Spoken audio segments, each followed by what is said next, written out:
네, 안녕하십니까. 미래방송연구소장 김지은입니다. 먼저 이 자리에 함께 하신 임원 및 보직 간부 여러분들께 진심으로 감사드립니다.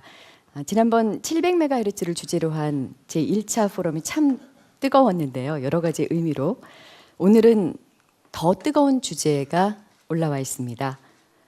붕괴, 역신장, 불평등, 규제, 바로 지상파 광고 시장의 현주소입니다.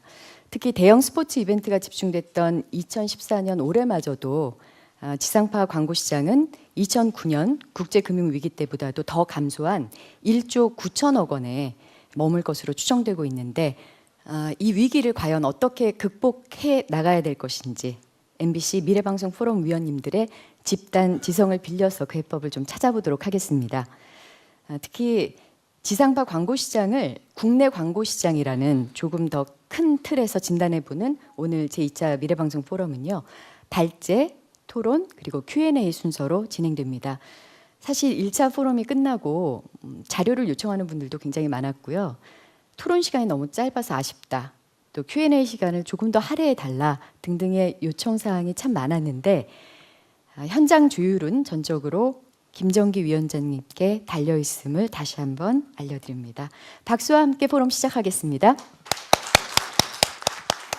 예, 여러분 안녕하세요. 지금 소개받은 MBC 미래방송 포럼의 위원장을 맡고 있는 한양대 김정기 교수입니다. 우리 김지은 실장께서 제게 굉장한 파워를 주신 것처럼 말씀하셨는데 사실은 시간은 정해져 있습니다. 여러분 잘 아시죠? 그 안에서 제가 우리 집단 지성이라고 말씀하셨는데요. 우리 MBC가 저는 아닌 것 같습니다만은 엄선한 우리 위원님들의 준비들이 아주 여실하게 여러분들에게 또 전달되고 같이 논쟁적으로 토론되는 그런 시간을 마련해 보겠습니다 하는 그런 인사를 드리도록 하겠습니다. 오늘은 역시 김지은 실장께서 말씀을 하셨는데요. 국내 광고 산업 발전을 위한 진단 및 재원입니다. 뜨거운 이슈라고 말씀을 하셨는데요.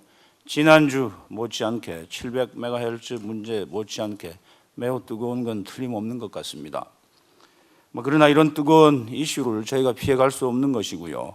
이런 결과 못지않게 이런 서로 토론하는 과정을 중시함으로써 이런 중시하는 과정들이 한국 방송, 지상파 그리고 또 구체적으로 MBC의 발전에 도움이 될 수 있다고 생각을 합니다.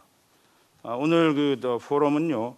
대략 한 30분에서 35분 정도의 발제의 순서를 가지고요. 그리고 한 30분에서 40분 정도의 우리 위원님들이 준비해 오신 토론을 진행하려고 합니다. 그리고 지난 시간에 우리 객석에 계신 여러분들의 질의를 다 받지는 못했습니다만은 오늘도 가능한 많은 분들의 고견을 듣는 그런 진행을 해보도록 노력을 하도록 하겠습니다.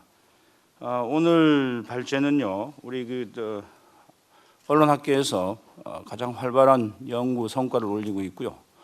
광고 분야에서 연구 논문을 많이 생산한다고 해도 되죠. 생산하고 있는 단국대 커뮤니케이션 학부의 박현수 교수님께서 발제를 맡아주셨습니다. 저희들 위원은 미리 좀 읽어봤습니다만은 아주 광범위하게 나무와 숲을 다 아우르는 그런 내용이라고 저희들은 생각을 했습니다만은 또 여러분들이 어떻게 평가하실지는 모르겠습니다. 되게 오늘 두 번째 여러분을 뵙는데요. 두 번째 만남은 상당히 조금 첫 번째 만남보다는 경계심도 좀 풀어지고 그런데 역시 저는 뭐라고 그럴까요? 겁까지는 아니지만 긴장되는 그런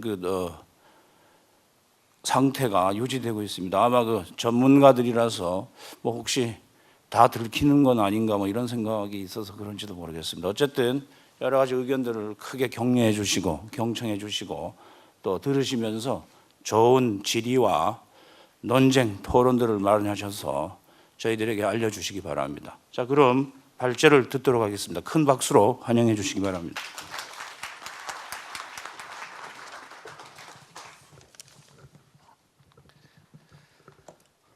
네, 안녕하세요. 방금 소개받은 단국대학교 박현수입니다. 네, 제가 오늘 같이 논의할 내용은 우리 광고 산업 발전을 위한 진단과 재현을 좀 해보겠습니다. 방송 광고 중심으로 할 테고요. 제가 오늘 여기 운전하면서 이 상암동에 오는데 막 사람들 옷이 다 겨울옷으로 바뀌어 있고 막 돌풍도 불고 막 찬바람이 불더라고요. 그래서 그걸 보면서 또 한 해가 갔구나. 정말 광고 관련 제도는 하나도 바뀐 거 없이 또 한 해가 가고 있구나라는 생각이 들었습니다. 그렇게 17번째 해가 저한테 가고 있습니다. 이 제도 개선을 위해서 좀 많이 나섰는데요. 뭐 제대로 한 건 아무것도 없습니다. 그래서 무엇이 문제인지 한번 좀 짚어보겠습니다. 이게 안 되니까 그냥 올라가죠.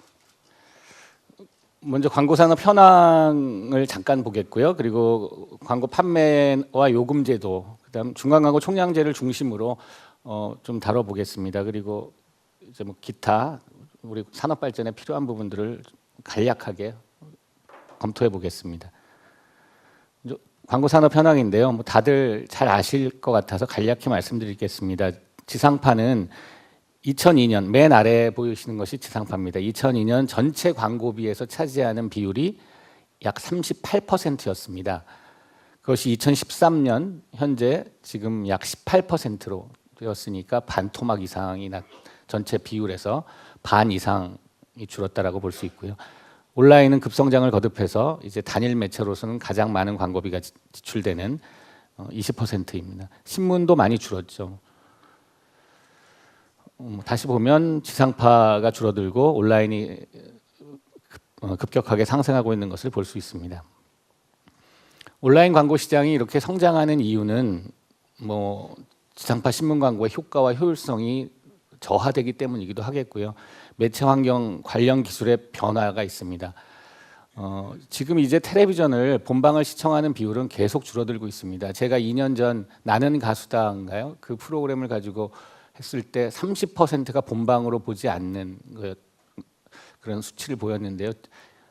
얼마 전에 다른 조사에서는 60%만이 본방을 시청한다. 그러니까 40%가 이미 다른 방법을 사용하고 있습니다.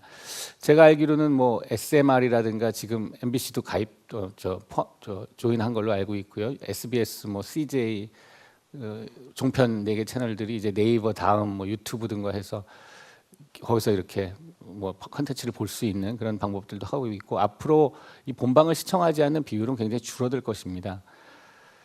이 TV 시청 패러다임이 바뀌는 것이죠. 그리고 온라인 광고는 또 이 검색 광고 시장이 위주의 그런 65% 이상의 리드하면서 성장을 했습니다. 그러나 무엇보다도 가장 중요한 차별점은 무엇인가 하면 바로 온라인 광고 시장은 상대적으로 규제가 매우 약했다는 것이고요. 자율적인 조정이 가능했다는 것입니다. 네이버는 몇 년 전 홈페이지에 롤링되는 그 배너, 그러니까 프런트 페이지죠. 거기 광고비를 대폭 올렸습니다. 마음대로 요금을 조절할 수 있고 시장의 가치에 의해서 요금을 달리할 수 있는 그런 체제를 갖고 있습니다. 지금 현재는 프런트 페이지 네이버에 1시간 피크 타임에 하는 것이 한 3,200만 원 정도 하고 있습니다. 종일 하려면 엄청난 돈이 들겠죠. 그러면 우리나라를 지금 봤는데요. 세계적인 현황을 좀 보겠습니다. 이 부분 약간 슬라이드가 좀 밝지 않은데요. 세계적으로 광고 산업은 꾸준히 성장하고 있습니다. 한 6%대의 성장률을 전 세계적으로 보이고 있고요. TV는 감소하고 있는가라고 보면 TV는 증가하고 있습니다. 놀랍게도 6%, 5%에서 6% 정도 퍼센트로 증가하고 있다는 것을 알 수 있습니다. 2010년과 15년의 TV 광고 비율을 따져보면은 변화가 거의 없습니다. 2010년과 15년에 약 39.6과 39.4, 전 세계적인 것입니다만, 물론 신문은 대폭 줄었습니다. 신문은 대폭 줄고 인터넷이 많이 늘어났죠. 즉 전 세계적으로는 신문에서 줄어든 것이 인터넷으로 이동하고 있는 현상입니다. 우리나라와 같이 지상파가 반토막 이상으로 난 경우는 찾아보기 어렵습니다. 각 국의 경우를 한번 보죠. 일본의 경우도 뭐 맨 아래가 지상파입니다. 지상파에 이게 잘 보이실지 모르겠는데 지상파의 경우 30%대가 유지되고 있는, 즉 28%뭐 이렇게 좀 줄었긴 했지만 최근 몇 년간 다시 상승해서 30%가 TV 포지션을 차지하고 있습니다. 온라인은 꾸준히 늘었죠. 온라인이 늘어난 부분은 신문이 많이 빠지면서 이동하고 있습니다. 영국의 경우는 조금 더 특이한데요. 영국의 이 온라인의 사실 매체별 집계라는 것이 어떻게 하느냐에 따라 좀 다릅니다. 그래서 영국의 경우는 뭐 라인을 통해서 가는 모든 것들을 같이 집계하기 때문에 좀 높습니다. 우리가 관심 갖고 볼 것은 맨 아래에 있는 TV 부분인데요. 이것이 역시 30%에서 많이 줄었습니다. 영국은. 그렇지만 역시 27% 정도를 유지하고 있다는 것이고요. 우리처럼 18%대에 가지는 않았습니다.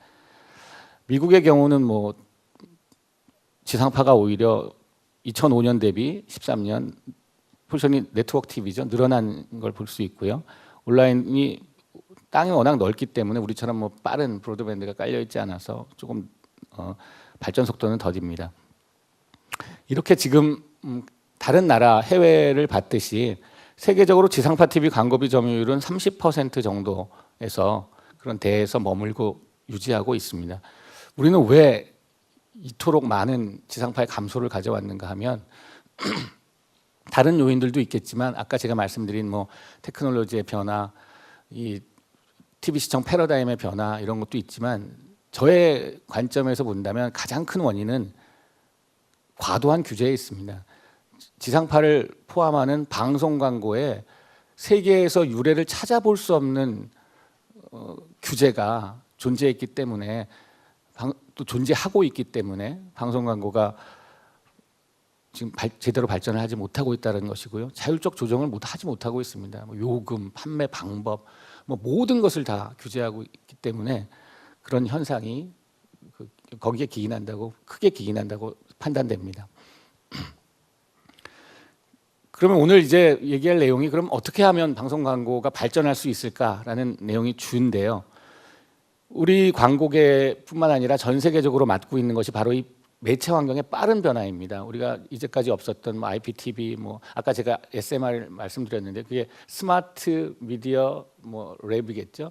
그래서 그런 것들이 생겨나고 뭐 푹 이런 것도 생겨나고 뭐 우리 지금 이 스마트폰을 이용한 모바일 광고는 굉장히 급성장하고 있습니다. 그래서 모바일을 통한 것, 또 여러 가지 뭐 아이패드라든가 뭐 그런 기기들, 이런 빠른 매체 환경이 바뀌고 있음에도 불구하고 우리는 제도, 그 변화에 어울리는 제도 개선은커녕 제가 아까 17번째 해를 그냥 보내고 있습니다라고 말씀드렸듯이 정말 아무것도 변하지 않았습니다.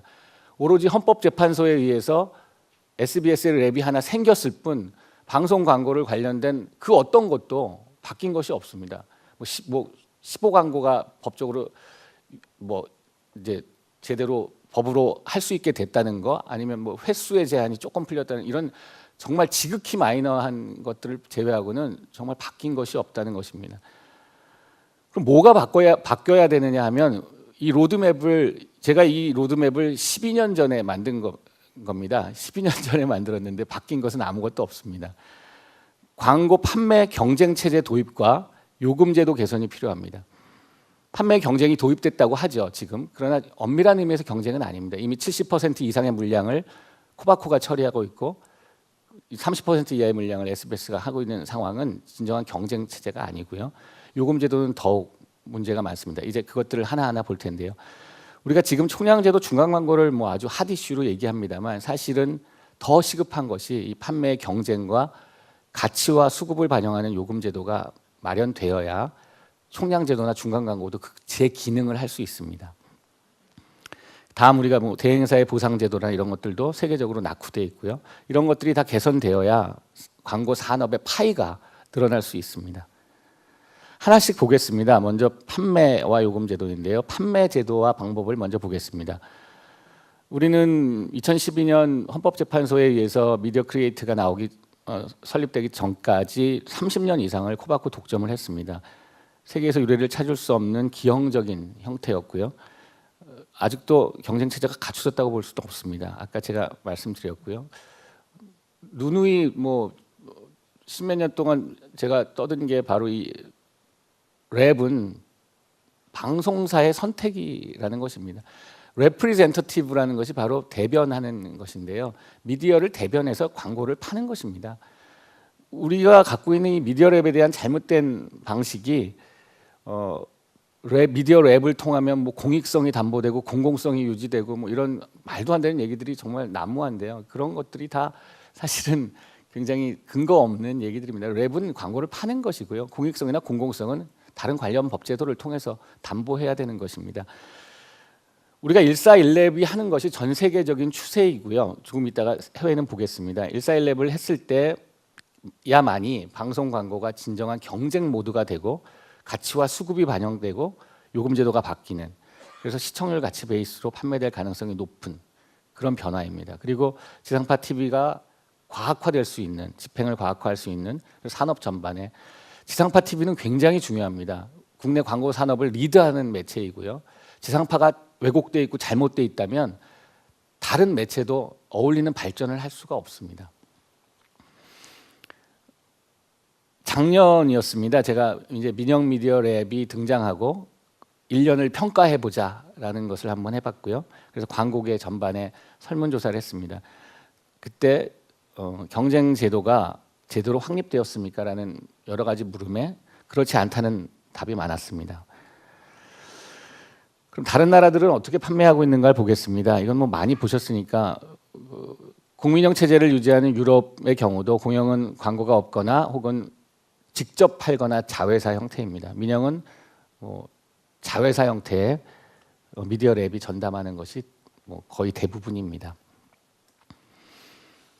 상업 방송 위주의 미국과 일본의 특징을 봐도 자회사 형태의 미디어 랩을 운영하는 것이 미국은 대부분이고요.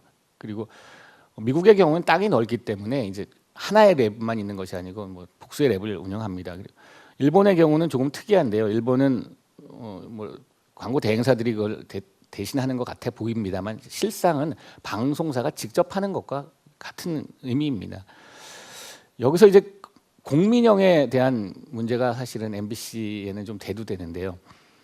MBC가 공영이냐 민영이냐를 논의하는 자리는 아닙니다만 공영과 민영에 대해서 광고 판매에 대한 기준 잣대는 광고 수입에 얼마나 의존하는가가 기준이 되어야 됩니다. MBC가 공영이라고 하더라도 수입의 대부분을 광고에 의지한다면 이러한 광고와 관련된 제도는 그 민영과 같은 기준이 적용돼야 한다는 것이고요. 우리나라와 같은 지금 공영 코바코가 독점했다가 이제 70% 이상을 하는 이런 형태는 전 세계 어디도 없죠. 다음은 판매 방법입니다. 제가 많은 분량을 좀 말씀드리고 싶어서 좀 짧게 가겠습니다. 혹시 잘 이해가 안 되시는 부분이 있다 질문하실 때 기탄 없는 질문을 해주시기 바랍니다. 판매 방법은 저희가 이렇게 나눠볼 수 있습니다. 방송사에 계시니까 다 아실 테고요. 업프런트라는 게 있습니다. 이것은 6개월 이상 미리 광고를 팝니다. 이것이 굉장히 중요합니다. 미리 광고를 파는 것, 광고를 미리 판매해서 안정적인 수입을 보장받을 수 있는 제도이고요. 그것으로 안 된 건 이제 정기물, 임시물로 팝니다. 우리는 보장 판매라는 것이 여기 항목에는 있습니다만 유명무실하고요. 보장 판매는 거의 지상파에서 없다라고 해도 과언이 아닙니다. 우리가 그런데다가 이제 요금 제도가 왜곡됐고, 요금 조금 이따 볼 텐데요. 요금 제도가 왜곡했기 때문에 그 시장 가치를 반영하기 위해서 이제 패키징을 합니다. 그리고 순서 지정제라는 걸 쓰죠. 패키징이라는 것은 인기 있는 프로에 과거 현재는 조금 그런 것들이 많이 이제 완화됐죠. 판매가 워낙 40%대까지 갔으니까 패키징을 과도하게 하면 안 되는데 과거 태왕사신기 이런 때만 해도 한 4억 패키지 정도가 업계에서 받아들이는, 그러니까 4억을 들고 가야 태왕사신기 광고를 살 수 있는 2억 패키지 이렇게 그런 것들이 있었습니다. 순서 지정제는 이제 프로그램이 끝나면 바로, 워낙 광고가 블록화돼 있기 때문에 프로그램이 끝나고 바로 시작하는 그 광고가 가장 노출이 큽니다. 그래서 그런 것들을 하는데요. 이나마도 연예 프로에서는 방송이 끝나고 노래가 나가죠. 섭외를 위해서 어쩔 수 없이 노래가 나가니까 후CM 탑의 의미가 퇴색하고 있습니다. 작년에 제가 조사한 것입니다. 광고주들에게 물었고요. 뭐 올해와 크게 다르지 않습니다. 업프란트 구매는 얼마 정도 됩니까? 했을 때 약 35% 정도가 업프란트로 집계됐습니다. 보장 판매는 6.7%입니다. 거의 뭐 미미한 수준이고요. 일반 광고 판매가 63% 정도. 순서 지정도 한 22%가 사용하고 있는 상황이었습니다. 업프런트를 왜 안 합니까? 왜 안 들어갑니까? 라고 물었을 때 광고주들은 효과에 대한 보장이 없다는 걸 가장 크게 했습니다. 뭐 기간에 대한 선택권은 굉장히 떨어지는 2등이고요.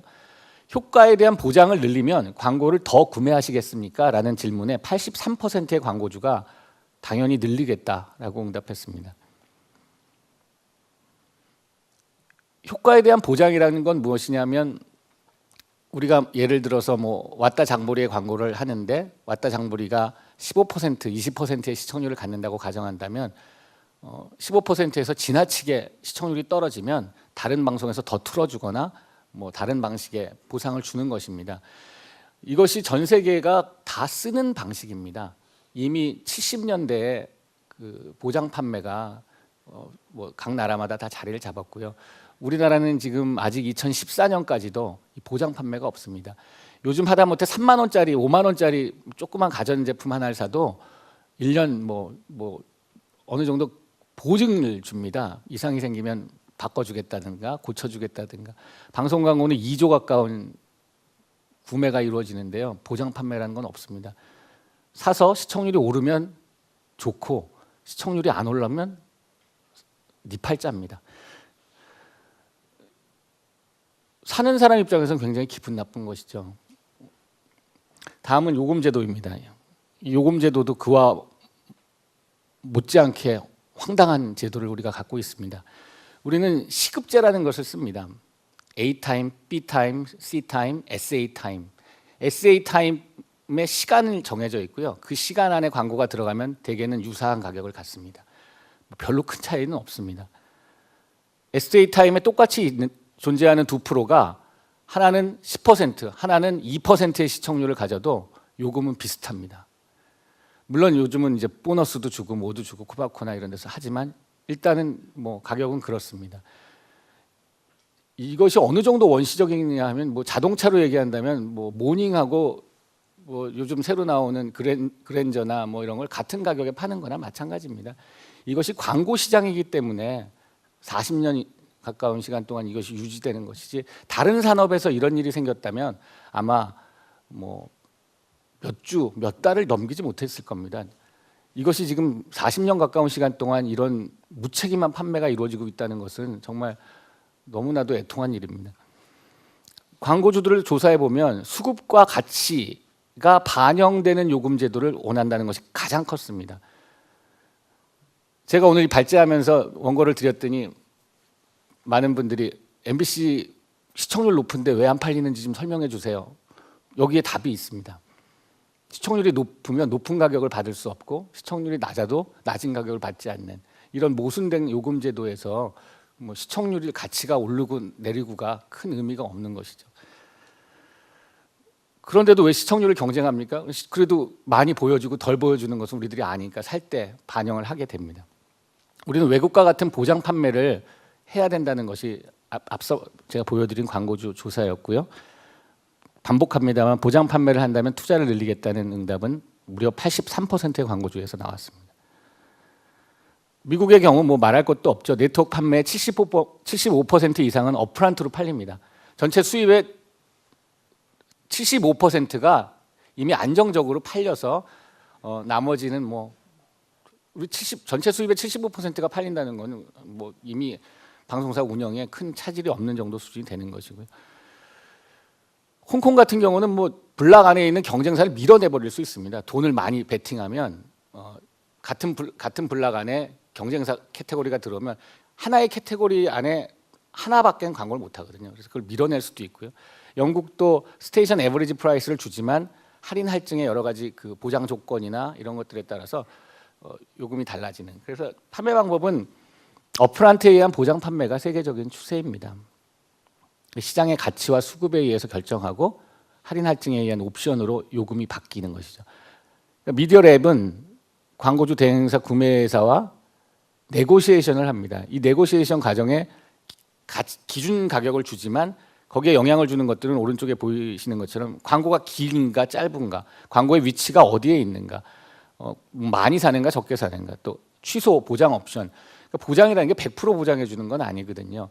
예를 들어서 80%만 보장하겠다, 70%만 보장하겠다 그러면 요금이 더 다운될 수도 있고, 난 이번에 광고가 굉장히 중요하니 90% 효과를 보장해 달라 하면 요금이 조금 올라가는, 뭐 GRP와 CPM을 추정해서 보장하는 뭐 이런 것들이 다 요금의 협상 요인입니다. 아이고, 제가 이걸 눌러버렸네요.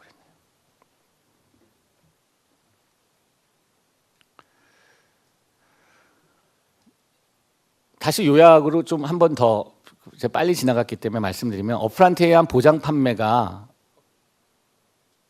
광고 판매를 유도할 수 있다는 것, 그것이 조사 결과에서 나오고 있고요.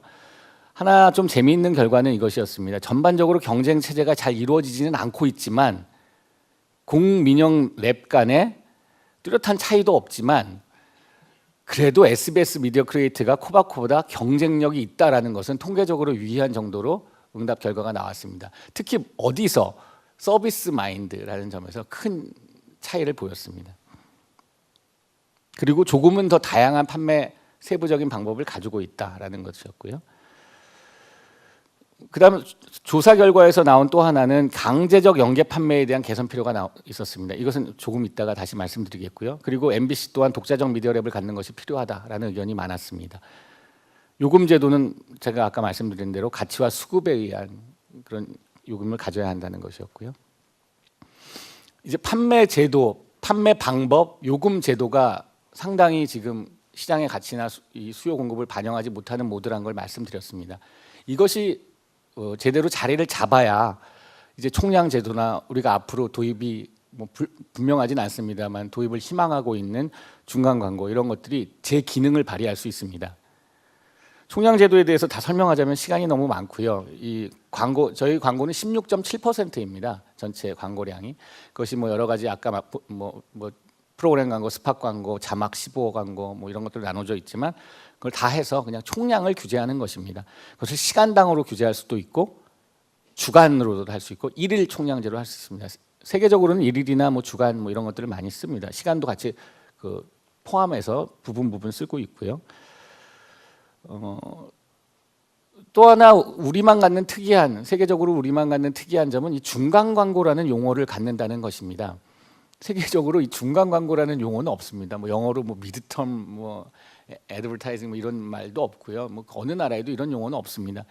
중간 광고는 광고의 너무나도 당당한 그냥 하나의 형태입니다. 그런데 이것이 우리나라에서는 마치 뭐 총량 제도와 중간 광고가 이렇게 서로 다른 것 같이 받아들이는데, 총량 제도라는 것 안에는 당연히 중간 광고가 들어갑니다. 다만 그 중간 광고의 범위는 나라마다 좀 정하고 있습니다. 우리는 지금 지상파에선 중간 광고를 못 하고 있고요. 뭐 프로그램 광고는 10% 뭐 이렇게 뭐 다 규정하고 있습니다. 이건 관련해서 보시면 아마 유료 방송은 조금 더 관대한 제도를 가지고 있습니다. 다른 나라들을 좀 보겠습니다. 중간 광고를 허용하지 않는 나라는 제가 알기로는 광고 산업이 있는 나라, 좀 발전한 나라 중에서는 없습니다. 중간 광고는 다 허용하고 있고요. 그리고 총량 제도 역시 거의 대부분 다 사용하고 있습니다. 뭐 미국의 경우에는 아예 이런 규제가 없고요. 총량 어린이 프로에서만 좀 규제합니다. 그리고 일본, 호주 뭐 다 시간 종류별로 다 차등 규제를 합니다만 대부분 일일 총량제나 부분적인 시간 총량제 같은 것들을 같이 씁니다. 그리고 광고량에 대해서는 전 세계적으로 이 완화하는 추세에 있습니다. 이제 지상파나 네트워크 수입이 줄어들기 때문에 또 다양한 매체 환경의 변화 때문에 완화하는 추세에 있고요. 우리는 아직까지 변한 게 없이 그냥 지속되고 있습니다. 하나 제가 예를 좀 보여드리겠습니다. 이것이 미국에서 인기를 끄는 24의 드라마입니다. 이 드라마가 42분 프로그램과 19분의 중간 광고로 구성되어 있습니다. 만약에 우리나라에서 드라마 하나 보는데 안에 19분 동안 광고를 했다고 하면 뭐 살아남을 수 없을 정도의 뭐 난리가 났겠죠. 그렇지만 이걸 당연하게 봅니다. 그만큼 컨텐츠가 뛰어나면 그 광고를 감수하면서 내가 보겠다라는 것이고요. 19분 너무 과도해. 이거 너무 뭐 재미는 있지만 난 이건 안 봐. 하면 시청자는 외면합니다. 이것이 바로 오늘날 이런 매체 환경 변화에서 우리가 받을 수 있는 어쩌면 절대적인 심판입니다. 광고량이 너무 많으면 시청자가 돌리고 광고량이 없지만 프로그램 질도 떨어지면 시청자가 역시 외면하는. 그러니까 광고량과 프로그램을 적절히 맞춰야 하는 그것이 지금 세계적으로 가고 있는 추세죠. 우리는 이것을 어떻게 합니까? 전후로 블럭으로 하니까 제가 조금 이따가 그건 보여드리겠습니다만 그걸 먼저 좀 보고 올까요?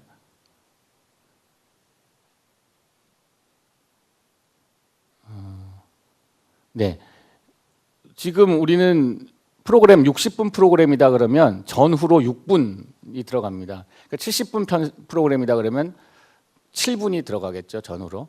요즘 뭐 개그 콘서트나 뭐 인기 있는 프로들 자꾸 편성 시간을 늘립니다. 왜냐하면 광고를 더 많이 넣어야 되니까.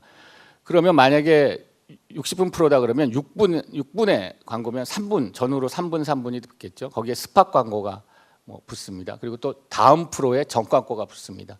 그러면 광고만 한 8분 이상 계속되는 경우도 경험하게 됩니다. 시청자는. 그 안에 있는 8분 이상 지속되는 광고를 어느 시청자가 다 보겠습니까? 그러다 보니까 광고는 효과를 잃어가는 거죠. 광고주는 투자를 외면하게 되는 것입니다. 그 찬성과 반대가 공존한다라고 지금 볼 수 있는데요. 중간광고 총량제에 대해서 찬성은 뭐 효과 효율성 증대되고 안정적 수익 확보, 비대칭 규제 심화 해소, 그리고 제가 뭐 너무나 당연해서 말 안 했지만 세계적 기준에 맞는 산업 발전을 위한 제도 개선이라는 것을 말씀드리겠고요. 반대 입장을 한번 좀 보겠습니다. 제가 뭐 수많은 토론회에서 만났던 분들이 다 주로 하는 것이 지상파 집중 심화라는 것이고요. 그다음에 군소방송사의 경영 악화, 이건 신문사를 포함합니다. 그리고 가장 많이 대두되는 것이 공공성과 시청권의 훼손입니다. 지상파 집중 심화라는 것은 이미 이제 그 지상파가 과거 거의 뭐 아주 엄청난 위력을 발휘하던 시절에서 벗어나 있다는 것을 다 알고 있고요. 군소방송사 경영 악화는 지금도 사실은 뭐 군소방송사라고 할 수 있는 데들 수준이 뭐 아주 미약합니다. 이것이 뭐 이 제도에 따라서 뭐 살고 죽고 하는 그런 것이 아니고요. 지상파의 광고를 늘리기 위해서 뭐 그 군소방송사에 하던 것들을 빼거나 뭐 그런 그 물량 자체가 그렇게 많지 않습니다. 그리고 제일 대표적인 게 이 방송의 공공성인데요. 아까 제가 말씀드렸지만 도대체 저는 17년 동안 이 얘기를 들어왔지만 방송의 공공성이 무슨 의미인지를 잘 모르겠습니다. 아직. 그러니까 전파는 국민 모두의 것이죠. 그렇지만 전파에 담기는 컨텐츠는 자본과 노력이 들어간 것입니다. 우리가 택시를 타고 싶은데 택시 요금은 내기 싫은 것과 같은 것이죠. 광고는 그 컨텐츠를 만든 대가입니다. 컨텐츠를 보는 대가죠. 그러니까 컨텐츠를 누리려면 광고를 같이 봐야 하는 책임도 따르는 것입니다. 그런데 우리는 광고는 보기 싫은데 컨텐츠는 좋은 컨텐츠를만 계속 좋은 컨텐츠를 만들어라. 난 좋은 컨텐츠를 봐야겠다. 하지만 난 광고는 보기 싫어라는 것이 사실은 굉장히 모순되고 잘못된 그 주장인 것입니다.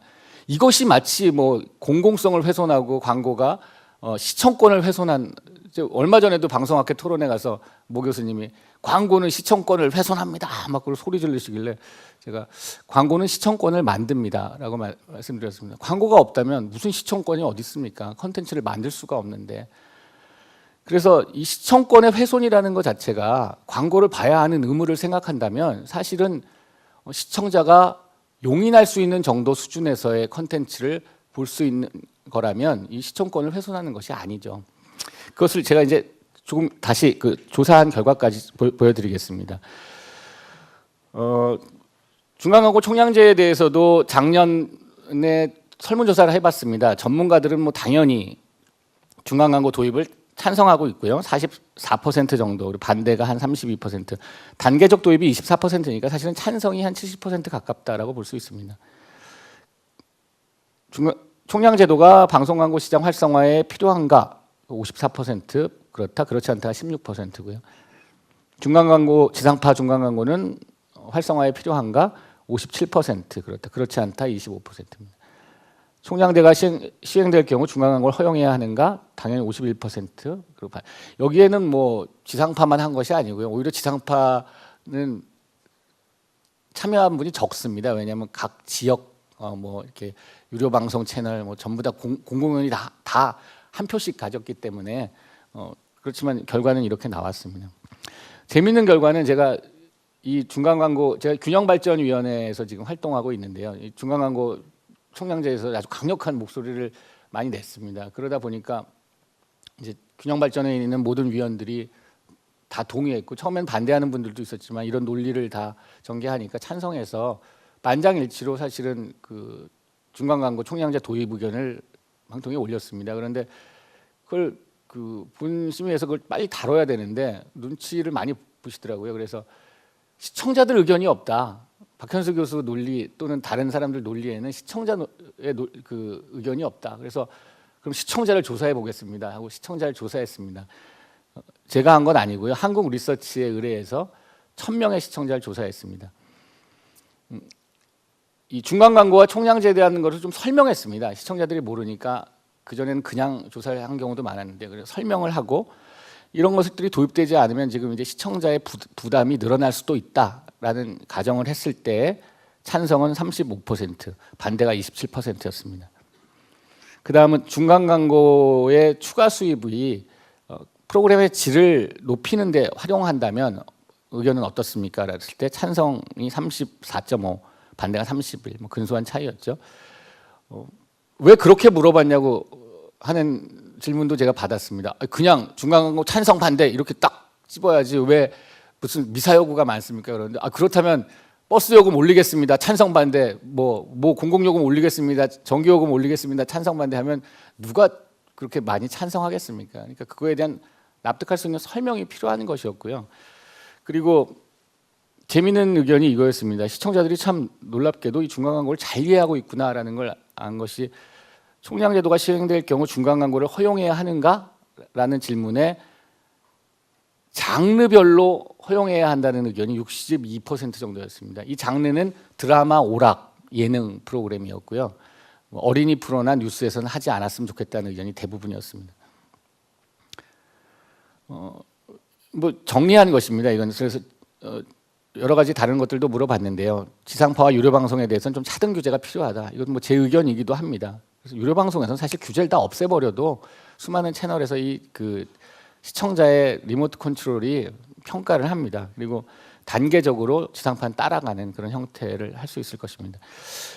제가 자꾸 뭘 얘기를 하냐면 중간 광고를 시행하면 광고량이 줄어들 수 있다는 얘기를 자꾸 하니까 이거에 관심을 많이 가지셔서 제가 이걸 좀 가져왔는데요. 중간 광고를 하면 광고량이 줄어들 수 있습니다. 중간 광고라는 것이 앞뒤 블락을 그냥 놔두고 중간에 광고를 더 집어넣는 것이 아니거든요. 우리는 전체 총량을 규제하니까. 그래서 앞뒤에 있는 광고를 여기 중간으로 옮기는 것이죠. 지금은 초단위 데이터가 나오지 않습니다. 그러나 과거 이제 초단위 데이터를 생산한 적이 있습니다. TNMS도 그렇고 AGB 닐슨도 그렇고. 근데 초단위 데이터를 생산해도 돈이 많이 드는데 아무도 사가질 않습니다. 왜? 초단위 데이터를 쓰면 광고 시청률이 떨어지거든요. 그래서 초단위 데이터를 생산했다가 지금은 이제 다시 생산을 하지 않고 있지만 우연히 제가 그 초단위 데이터를 생산했을 때 그 초단위 데이터를 받아서 중간 광고에 대한 그 연구를 했습니다. 그래서 중간 광고가 블락 안에 있는 일반적인 광고보다 약 3배의 노출 효과를 갖는다는 것이 그때 나왔고요. 저희가 2013년 1월에서 8월 기준 KBS2를 기준으로 했습니다. AGB 닐슨 아리아나 기준으로 했을 때 1.26%가 평균 광고 시청률인데요. 그 3배를 하면 3.78% 정도가 됩니다. 이게 좀 뭐 새벽 시간대나 이런 안 좋은 시간대 뺐기 때문에 실제보다는 조금 높습니다. 평균보다는. 3.78%가 평균 중간 광고 시청률이고 1.26%가 블락 안에 있는 광고의 평균이라면 아까 제가 보여드린 이런 형태가 나옵니다. 그러니까 현재는 6분을 전부 다 전후 CM에 넣는 것이죠. 그러면 1.26 곱하기 6분은 15초가 광고가 기준이니까 24개가 들어갑니다. 그러면 우리가 얻을 수 있는 이걸 GRP라고 그러는데요. 그로스 레이팅 포인트 시청률의 합입니다. 30.24%를 얻었습니다. 현행대로 그냥 6분을 유지하면서 중간에 1분, 전후에 5분 광고를 한다면 광고 시간은 늘지 않죠. GRP는 40.32%로 무려 34%가 늘어납니다. 이렇게 할 수도 있겠죠. 중간에 1분 광고를 하고 전후에 광고를 5분에서 3분으로 줄여버립니다. 무려 2분을 줄여버리면 우린 광고 시간은 2분이 줄어들지만 획득하는 GRP는 같습니다. 그렇다면 문제는 중간 광고를 비싸게 팔아야겠죠. 중간 광고를 비싸게 판다면 현재와 같습니다. 그렇지만 더 높은 시청률을 갖기 때문에 그 가치보다 더 높은 가치에 의해서 판매가 될 수 있고요. 그렇게 되면 수입은 늘고 광고 시간은 줄어들 수도 있습니다. 물론 뭐 수입을 극대화하기 위해서 중간 광고도 하고 블락 안에 있는 광고도 2분까지는 안 줄이고 1분 정도만 줄일 수도 있겠죠. 그런 것들이 충분히 가능합니다. 총량제 중간 광고가 도입되면 지상파들이 어느 정도 혜택을 볼까라는 많은 연구들이 있었습니다. 이거 보고서 제가 좀 깜짝 놀랐습니다. 2,500억도 나왔고요. 코바코 뭐 이런 데서 지금 아마 미래연구소에서 한 것이 가장 좀 그래도 현실적이다라는 평가를 받는 것이었고요. 도입 저태 한 870억, 그다음 한 1,240억 정도라고 나왔습니다. 제가 생각하기에는 과연 그럴까라는 생각이 듭니다. 지금 같은 판매 제도와 요금 제도 하에서 중간 광고 도입해서는 500억도 올라갈 수 없습니다. 지상파 다 합쳐서. 이런 요금 제도와 판매 제도, 수급에 의한 가치에 의한 판매 제도로 변화하면서 이 블락화를 개선하는 중간 광고로 분산하는 그런 것이 따라오고 광고 효율성이 높아지면서 광고주들이 광고 투자를 늘리고 그러면서 양질의 광고 상품이 공급되면서 업프런트와 보장 판매가 된다면 2천억 이상 늘어날 거라고 저는 판단합니다. 시간이 거의 다 돼가지고 제가 나머지 부분들은 좀 짧게 말씀드려야겠는데요. 다음 또 하나의 문제가 이 강제적 결합 판매입니다. 다 아시겠지만 코바코 광고를 MBC 광고를 사면 우리 기독교 방송 이런 것들을 사야 됩니다. 위헌의 소지가 다분한 정책이고요. 이것이 위헌이 되지 않는 이유는 아무도 소를 제기하지 않았기 때문에 그렇습니다. 시장의 원리를 무시한 제도고요. 무조건 이걸 없애자는 것이 아니고요. 해외에도 다 중소방송사 일부를 살리는 제도들이 있습니다. 광고주에게 선택을 줍니다. 사지 않고 요금을 더 낼래? 사고 요금을 할인해 줄까? 광고주가 선택할 수 있습니다. 우리는 광고주가 선택할 수 없는 강제적인 끼워 팔기죠.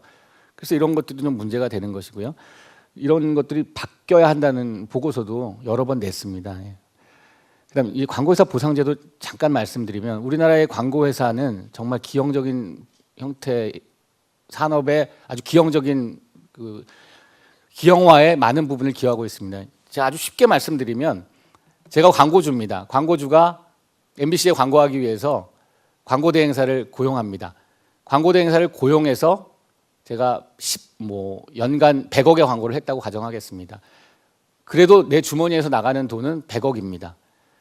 광고대행사를 쓰지 않고 직접 가서 코바코에 가서 광고를 사도 제 주머니에서 나가는 돈은 100억입니다.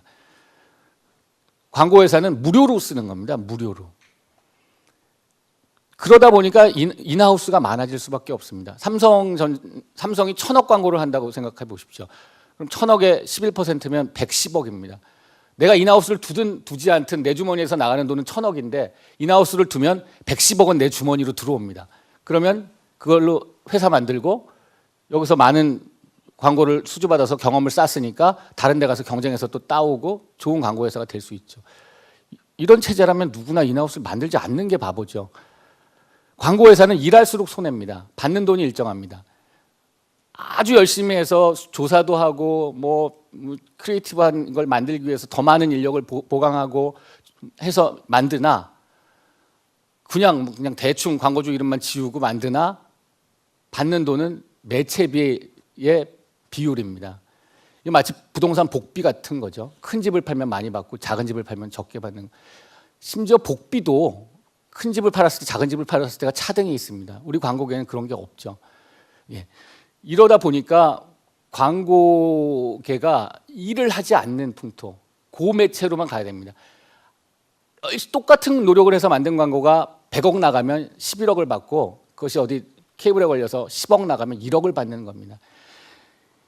이런 모순이 개선되지 않으면 산업은 발전하지 않습니다. 산업이 발전하지 않으면 광고를 리드할 수 있는 동력을 잃는 거죠. 해외는 다 fee라는 걸 씁니다. 뭐 이 부분은 좀 넘어가겠고요. 그다음에 하나 이거 꼭 제가 말씀드리고 싶은 건 이것입니다.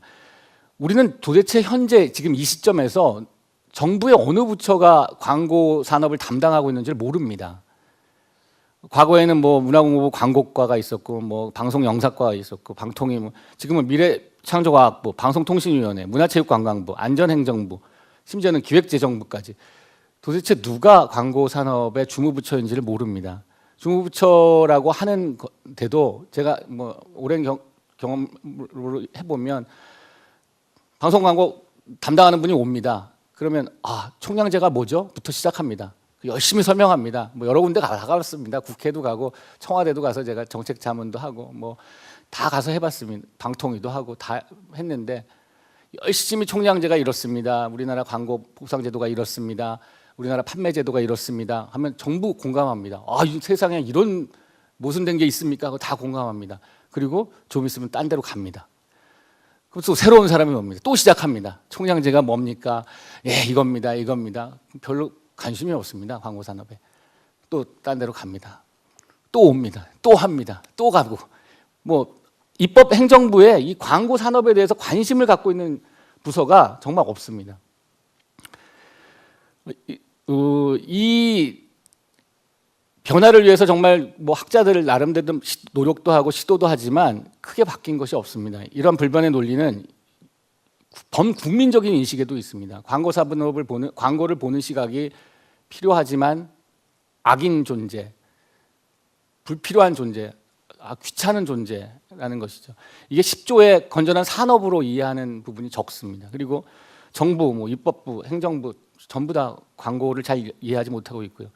그리고 또 하나 정말 안타까운 것은 우리 광고 산업이 무언가를 위해서 뭉쳐본 적이 없습니다. 전부 다 자사 또는 매체별 이기주의 뭐 이런 것들 때문에 뭐 하나가 나가면 방송 광고에 중간 광고를 도입하는데 신문사들이 왜 저렇게까지 반대하는지 저는 잘 이해할 수 없습니다.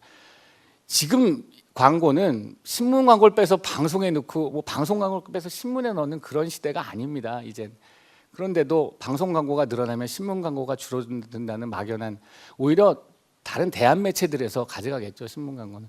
이런 것들이 또 지상파도, 제가 오늘 사실은 지상파를 위한 뭐 발제 제목을 처음에 받았습니다만 광고 산업이 커야 됩니다. 이 광고 산업이 크기 위해서는 무엇보다도 광고의 투자가 광고주에게 리턴되는 그것이 잘 설명되어질 수 있는 모드가 돼야 됩니다. 그러면 광고 투자는 늘어납니다.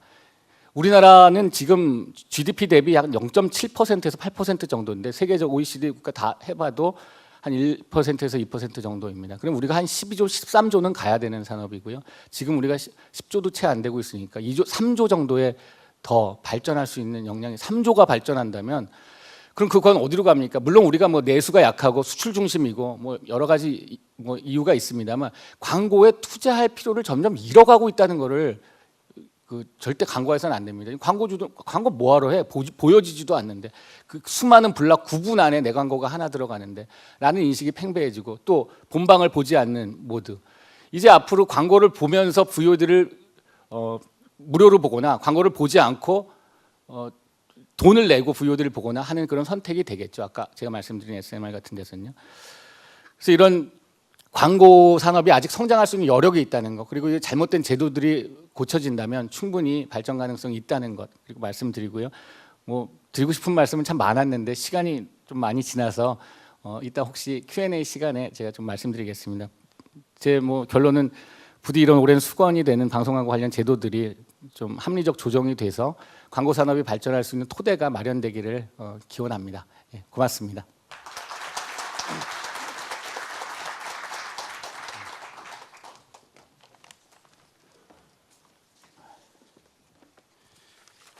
우리 박 교수님 발표 수고하셨습니다. 늘 뭐 이제 사회를 보면 그렇습니다만은 시간이 조금씩 오버를 하고 있는데요. 사회자는 전 뭐 늘 그 발제나 이런 거에 대해서 논평을 하지 않는 걸 제 사회의 철칙으로 삼고 있습니다만은 오늘 발표는 뭐 전반적인 사실과 함께 대개 이제 그 방송 환경을 이루고 있는 몇 가지 중요한 요소 중에서는 특히 이제 방송사, 지상파의 입장들이 많이 그 도표와 숫자로서 많이 제시되었다 뭐 그런 생각들은 가져봅니다. 어쨌든 우리는 뭐 다양한 관점에서 이런 데이터들에 기초해서 다양한 의견들을 내는 모임이 이 포럼이라고 생각합니다. 상당히 그 방대한 분량이고 시간은 제한되어 있기 때문에 저는 한 세 가지 정도의 주제를 가지고 오늘 토론회를 진행하겠다 그런 생각들을 하고 있습니다. 첫째가 이제 지상파 광고의 지속적인 감소 추세의 원인 대책 같은 거. 그래서 방송 제도와 연관해서 한번 살펴보고요. 뭐 여기에는 온라인 광고의 증가 추세하고 그런 것들 시사하는 점 같이 이렇게 포함해서 얘기하셔도 좋고요. 그리고 광고 총량제와 두 번째입니다. 중간 광고 도입의 의미 같은 것들 우리가 한번 짚어볼 필요가 있겠다 그렇게 생각을 하고요. 그다음에 세 번째로 시청률, 광고 수익, 방송 재원, 광고 수익 뭐 이런 것들 같이 살펴봤으면 좋겠다 합니다. 먼저 지상파 광고의 지속적인 감소 추세의 원인, 대책 같은 것들을 좀 말씀해 주기 바랍니다. 제가 이렇게 뭐 구분은 했지만 아시다시피 서로 이렇게 다 상호 상관된 점들이 많기 때문에 아주 뭐 다른 질문 주제들을 배타적으로 처리하기는 힘들 거라는 건 압니다만은 먼저 가능하면 지상파 광고의 지속적인 감소 추세라든가 원인 대책 같은 것들과 관련해서 토론을 진행해 줬으면 좋겠습니다. 제가 먼저 우리 박 교수님 한 10초나 20초, 30초 이내로 다시 한번 제 첫 번째 주제와 관련해서 간략하게 다시 한번 말씀해 주실 수 있습니까? 예. 네. 도표는 사용하지 마시고 네, 말로. 아까 뭐 이미 다 말씀드렸습니다. 간략하게요. 뭐 과도한 규제에 있는 것이고요. 그리고 시청 이 패러다임이 바뀌고 테크놀로지가 바뀌는 그런 제가 아까 발제에 이미 다 이 부분은 뭐 제가 생각하는 부분 다 말씀드렸습니다. 그래서 관련해서 혹시 질문을 주시면 답변하겠습니다. 플로의 질문은 나중에 받도록 하고요.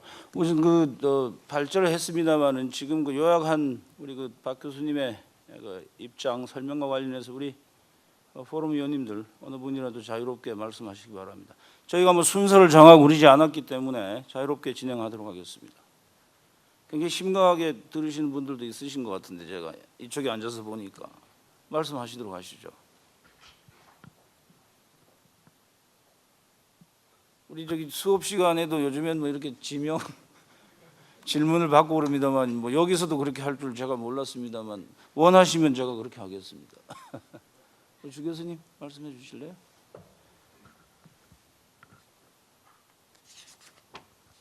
예, 전남대 주정민입니다. 사회자께서 지명하기 전에 스스로 토론을 해야 되는데 제가 수동적으로 토론을 하게 됐습니다.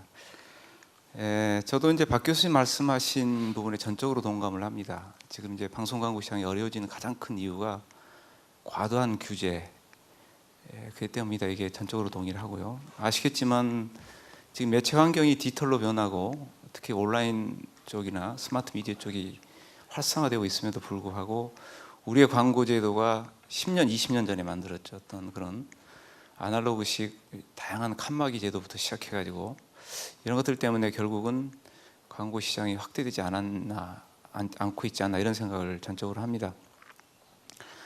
거기에 관련돼서 제가 좀 재미있는 얘기를 좀 드리고 싶은 게 그렇다면 이제 이 광고 시장이 확대될 수 없는 건가 이런 관점에서 말씀을 드리면 그동안에 약 10년 동안 오늘 박 교수님께서 데이터를 쭉 그렇게 말씀을 하셨기 때문에 10년간 우리 그 GDP 연평균 성장률을 보면은 6.1%입니다. 평균. 광고 시장은 3.6%씩 성장을 해왔어요. 근데 이 추이를 쭉 보면은 재미있는 게 2006년까지는 GDP 성장률과 광고 시장 성장률이 비슷한 패턴을 그려봤습니다. 그러니까 비슷하게 연평균 성장률을 기록해왔어요. 2006년, 2008년까지는 또 광고 시장 성장률이 오히려 GDP 성장률을 초월했습니다. 근데 이제 IMF 이후에 2009년 이후부터는 반대가 됐어요. 그래서 GDP는 쭉 성장하는데 사실 광고 시장은 GDP 성장률보다 훨씬 아래에 있습니다. 그래서 저는 개인적으로 만약 GDP 성장률과 연동해서 광고 시장이 쭉 성장했다면 현재처럼 그렇게 우리 방송 광고 시장도 어려우지는 않았을 텐데라는 생각을 합니다. 그래서 그런 이유는 앞에서 이제 박 교수님과 제가 말씀드렸던 그런 여러 가지 규제 제도 이런 것들이 있고, 또 이제 기업들이 실제로 이제 이 광고에 대한 지출 이런 것들을 여러 가지 경제적인 이유 때문에 좀 줄여가고 있는 그런 것들을 찾을 수가 있는데, 반대로 얘기하면은 그만큼 광고 시장이 그만큼 이제 늘어나지 않았기 때문에 그만큼의 또 충분한 여력이 있습니다. 여력이 있어서 그런 시장들을 충분히 다시 회복할 수 있는 가능성이 있다. 근데 이제 그 회복을 못하는 이유 자체가 사실은 지상파 방송이나 전통 매체의 경우에는 현재 이 광고주들이 원하는, 시장에서 원하는 그런 광고 형식이나 포맷이나 이런 부분들을 전혀 따라가지 못하고 있습니다. 그러다 보니까 반대로 온라인 쪽에서는, 스마트 미디어 쪽 이런 쪽에서는, 모바일 쪽에서는 그런 추세를 따라가서 오히려 그쪽은 시장이 확대되는 그런 추세로 가고 있습니다. 그래서 그런 앞에서 박 교수님 말씀하신 그런 과도한 규제 이런 것들을 완화해서 사실은 지상파 쪽에서 다양한 형식의 새로운 광고 이런 것들을 개발한다면 충분히 회복될 수 있는 그런 가능성이 있다, 이런 말씀을 좀 드리고 싶고, 추가적으로 제가 좀 하나 더 말씀드리고 싶은 게, 우리나라 광고 정책이 사실은 조금 큰 틀에서 변화가 필요하다, 이런 말씀을 좀 드리고 싶어요. 그게 무슨 말씀이냐면은, 현재 지금 우리가 방송 광고 시장에서 광고 규제에 대한 논의, 이게 이제 중간 광고 광고 총량제인데, 이런 논의를 하고 있으면서 사실은 전체 광고 시장에서의 광고에 따른 흐름 이런 부분을 놓치고 있는 부분도 있습니다. 그 말씀 무슨 말씀이냐면은, 오늘 박 교수님이 쭉 말씀하신 내용 중에서 이제 그런 말씀이 있었습니다만은, 온라인 쪽은 연평균 성장률이 한 26% 정도 됩니다. 25% 내외. 근데 이쪽 방송 광고 쪽은 최근에 전통 매체 쪽, 4대 매체 중심으로 해서 약 2%에서 5% 사이로 계속 줄어들고 있습니다. 근데 이게 굉장히 우려할 만한 사실이에요. 그래서 실제로 이제 온라인 쪽 광고료가 2009년, 2008년부터 이 방송 광고 쪽이 전체 광고 총액을 초과하고 있고요. 우리 그 지상파만 보더라도 1년에 지상파, 중앙 지상파 3개사가 보통 광고가 5천억, 6천억 정도 하는데, 현재 네이버의 1분기당 광고 매출액이 5천억입니다. 그러니까 이제 결국은 네이버 하나만 보더라도 1년 광고 매출액이 2조라는 얘기거든요. 그럼 지상파 3사, EBS까지 합친 4사 합친 비용하고 같습니다. 근데 재밌는 게, 이게 온라인 쪽 광고 시장이 연평균 25%씩 성장하기 때문에, 쉽게 말하면 올해 지금 네이버 광고 매출이 2조 조금 넘을 것 같은데, 내년에 2조 5천억이 된다는 얘기거든요. 25%가 성장하면. 그러면 결국 지상파 방송사 한 개 방송사의 광고액을 그대로 가져간다는 얘기예요. 그러면은 기업들이 그만큼 광고를 뭐 새로운 유형의 광고이기 때문에 늘리느냐, 광고 지출을, 그러진 않습니다. 그렇다 보면은 결국 기존의 전체 광고 파이에서 이런 네이버나 온라인 매체가 가져가는 파이들이 빠져간다는 얘기죠. 이런 추세가 계속 된다면 사실은 우리가 지금 논의하고 있는 광고 총량제, 중간 광고 해가지고 1,000억, 2,000억 늘려봤자 그건 큰 뚝에 구멍이 났는데 마치 그걸 우리 주먹으로 막고 있는 것과 비슷하다, 이런 생각을 합니다. 그래서 우리나라 이 방송 광고 제도에 대한 정책을 저는 우리 방송 광고 내에서 우리가 중간 광고, 광고 총량제 해가지고 누가 이익 보냐, 이익 보지 않냐 이렇게 치고받고 하는 것보다는 전체 미디어 산업 지형을 놓고 논의를 할 필요성이 있다, 이런 말씀을 드리고 싶습니다. 왜 그러냐면은 온라인 매체들이 지금 광고를 판매하는 구조를 보면 잘 아시겠지만 컨텐츠 생산은 전혀 하지 않습니다. 게이트키퍼 역할을 하고 매개자 역할을 하면서 그 광고 시장을 확대해 가고 있거든요. 그럼 바꿔서 얘기하면은 우리 이 전통 매체들이 만들어내는 지상파를 포함해서 신문 매체 포함해서 컨텐츠의 사회 문화적 영향, 저널리즘적인 여러 가지 위치는 영향, 이런 측면들을 고려한다면 결국은 이쪽 전통 매체 광고 시장이 죽으면서 전통 매체 시장이 결국은 그 시장의 동력을 잇는다면은 우리 사회에 미치는 그 사회적 파장이라는 게 엄청납니다. 근데 거기에 대해서 온라인 쪽은 전혀 책임도 지지도 않고 책임질 필요도 없습니다. 컨텐츠 생산자가 아니기 때문에. 그래서 이건 광고 정책은 국가적인 차원에서 우리 전체 미디어 산업 관점에서 이게 이제 국민들의 어떤 문화적인 삶하고 직접 연결이 되어 있기 때문에, 그런 맥락에서 이 광고 제도에 대한 것들을 한번 들여보고, 과연 그 이런 네이버나 이런 것들이 컨텐츠 시장의 독점뿐만 아니라 광고 시장을 독점해 나가는 게 바람직한 미디어 시장의 방향인지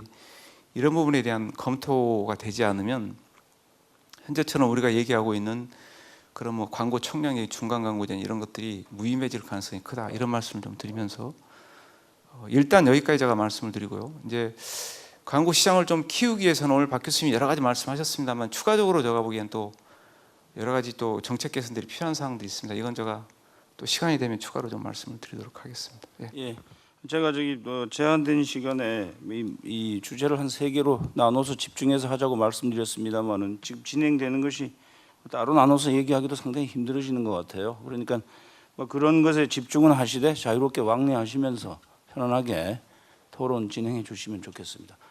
다른 위원님 혹시 더 말씀하시겠습니까? 우리 김성태 교수님 부탁합니다.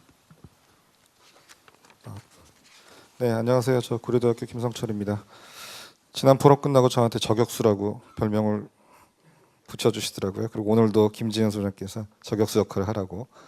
분명히 전제를 말씀드리는데 저는 MBC를 사랑하는 시청자고 또 MBC를 또 가까이 보고 싶은 학자니까 뭐 그 애정을 전제로 말씀드린다고 생각하시고 너무 삐지지 마시기 바랍니다. 사실 포럼 멤버들끼리 얘기하는 건데 이게 좀 방청객들이 계시니까 상당히 불편한데요. 그냥 안 계시다고 생각하고 얘기하겠습니다. 광고는 기본적으로 양면 시장의 이제 중요한 미디어 시장의 비즈니스 모델인데 광고는 기본적으로 휴먼 어텐션을 기반으로 하거든요. 잘 아시지만. 근데 휴먼 어텐션은 사람이 이제 하루에 쓸 수 있는 그 주의는 맥시멈 24시간이에요. 그럼 우리나라 5천만 인구가 있다면 5천만 플러스 24시간이 우리가 총 쓸 수 있는 휴먼 어텐션의 총량이에요. 그렇다면 수많은 미디어가 늘어난다면 당연히 그 어텐션을 갖고 뭐 아까 검색 광고부터 시작해서 뭐 별의별 게 다 나오고 있는데 그러면 어텐션을 애를 더 날 수도 없고 저희가 이민을 뭐 갑자기 몇 천만 원 받을 수도 없다면 정해진 어텐션을 갖고 나눠 먹는 게임 계속 하는 거 아닙니까? 그러면 당연히 특정 매체로 가는 광고는 당연히 줄을 수밖에 없는 거고요. 그 지상파 광고가 점점 줄어들고 있는 건 당연하다고 저는 그 추세는 당연하다고 봅니다. 그런데 아까 박현수 교수님께서 말씀하신 것처럼 보면 그 다른 매체 뭐 인터넷이나 뭐 신문이나 이런 것과의 그 또 매체 간의 경쟁을 보면 지상파가 축소하고 있는 건 사실인데 TV 시장 광고 자체로 보면 다른 나라 같은 경우는 그렇게 줄어들고 있지 않습니다. 대부분은 그냥 현상 유지 내지는 약간의 독일 같은 경우는 성장을 하고 있고 일본 같은 경우는 잃어버린 10년을 회복하면서 상당히 광고 시장이 약진을 했고요. 최근에 프랑스 정도가 경제가 나빠지면서 광고 시장이 깨졌지 전체적으로는 유지가 돼요. 그런데 이 안에서의 이제 비중을 보면 지상파의 비중은 굉장히 압도적이지만 줄어들고 있고요. 분명히 다운턴으로 접어들었고 여기에 이제 PP가 갖고 가는 유료 방송에서 갖고 가는 비중이 좀 늘어나면서 요즘에 온라인 TV 광고라고 총칭할 수 있는 이런 부분들이 한 1%, 2%, 3%대지만 성장률이 상당히 20, 30%씩 하면서 굉장히 성장을 하고 있거든요. 그러면 이 안에서 보면 TV로 오는 그 광고 총량 자체는 그래도 물론 어텐션 때문에 점점 줄어들 거라고 예상을 하지만 아직까지 폭풍이 일어나고 있지는 않은데 TV 시장 내에서 지상파가 뺏기는 부분은 분명히 있다. 그래서 전 세계 주요 지상파 그 방송사들이 하는 전략들을 보면 광고에 의존하기보다는 컨텐츠를 가지고 유료화하는 전략 쪽으로 가고 있고 OTT라는 그 플래그십 플랫폼을 만들어서 결국은 자기네 컨텐츠를 노출시킬 뿐만 아니라 유료화를 통해서 수익을 도모하는 쪽으로 방향 전환을 2010년 이후에 과감하게 돌리고 있는 걸 볼 수가 있거든요. 그래서 어떻게 보면 이거는 당연한 추세이기 때문에 그렇게 가야 된다는 거고요. MBC 제가 경영평가를 올해 작년에 이렇게 해보니까 광고 매출이 2011년 5,970억에서 2012년 4,933억, 2013년에 4,795억으로 되게 줄었고요. 드디어 2013년에 59%, 60%가 깨졌거든요. 근데 반면에 그래서 광고 수익은 감소를 했는데 컨텐츠 수익이 늘어나면서 컨텐츠 수익이 전체 매출의 32%까지 갔단 말이에요. 그리고 광고 수익이 한 54%까지 갔어요. 이 얘기는 뭐냐면 결과적으로 추세를 보면 광고에 대한 그 광고 매출에 대한 의존도를 줄이고 컨텐츠 매출을 늘려서 지금처럼 기형적인 비즈니스 포트폴리오가 아니라 수익 구조의 어떤 양성화 내지는 선진화를 이루어야 되는 것이 중요한 것이다 하는 그런 과제를 말씀드리는 거고요. 그래서 어느 세계 그 지상파 방송사들도 이 균형을 맞추려고 상당히 노력을 하고 있거든요. 그래서 가장 이제 전략적으로 나오는 게 OTT 플랫폼으로 주로 뭐 BBC도 마찬가지고 뭐 일본도 마찬가지 다 그렇게 가고 있고 다행히 MBC는 이제 푹이라는 것을 통해서 노력을 하고 계시기 때문에 다행인데요. 제 생각에는 중장기적으로 수익 구조를 질적으로 전환을 좀 해서 빨리 광고 비중을 50% 이하로 낮추고 오히려 컨텐츠 매출 비중 50% 이상으로 높이는 쪽으로 건강한 그런 수익 구조를 만드는 것이 MBC가 중장기적으로 지향해야 될 가장 최우선 목표다 하는 생각이 들고요. 광고를 어떻게 지켜받고 여기서 조금 더 유지하려고 하는 건 굉장히 근시적이고 단기적인 처방이다. 이것보다는 조금 더 중장기적으로 컨텐츠 쪽의 매출을 늘려나가는 쪽으로 했으면 좋겠다 그런 생각이 들고요. 오늘 박현수 교수님이 말씀하신 거에 동의를 해요. 그런데 중간 광고 그다음에 총량제 저도 기본적인 방향은 동의를 해요. 근데 MBC나 지상파 방송사들이 접근하고 있는 방식에는 동의를 할 수가 없습니다. 첫 번째는 박 교수님 오늘 말씀하신 것처럼 가격 규제, 그다음에 판매 방식의 규제, 이 규제의 완화가 전제가 되지 않으면 지금 해봐야 효과가 별로 없거든요.